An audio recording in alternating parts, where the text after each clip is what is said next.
با مقصد پیشگیری بیماری‌های سیرویتی از جمله بیماری کرونا ویروس کووید 19 در ناحیه واسع از جانب مرکز نظارت دولتی سانیتری و اپیدمیولوژی در ماه آگوست چاره‌بینی‌های پوکوری کوچاو ماهاله‌ها با استفاده از محلول گیپاکلورید کلسی آغاز گردیدند. در عملی گردیدن تدبیری مذکور قسم تشنشانی ناحیه شعبه‌چه بازرسی دولتی اتومبیلی با استفاده از تکنیک‌های مساعد سهمی ارزنده گذاشتند. امروز طبق نقشه چهاربینی‌های سیتوди جمهوریوی، سیتوди ولایتی و سیتوди نخیاوی ما کارمندان مرکز نظارت دولتی سانیتری اپیدمیولوژی ناحیه واسع با دستگیری مقامات اجرایی حاکمیت دولتی و ساختار اداره‌ها کوشش نموده ایستاده‌ایم که حدود شهرک هولبوک را پورا با موادهای آنتیسپتیکی و موادهای بی‌ضررگردانی سرتاسری گذرانیم.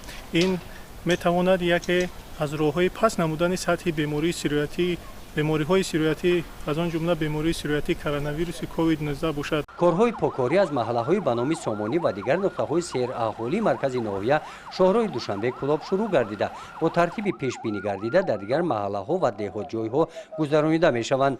با وجود گذراندن کارهای پروفیلاکتیکی طبیبان از ساکنان دعوت به عمل می‌آورند که عاید سلامتی خود و اطرافیان به پروایی ظاهر نکرده و قاعده‌های بهداشتی شخصی و جمعیتی اعتبار جدی داده همدیگر را احتیاط نمایند. گزارش خوجا نظریف خدای نظر ظهورов از ناحیه واسع برای برنامه اطلاعاتی نوید.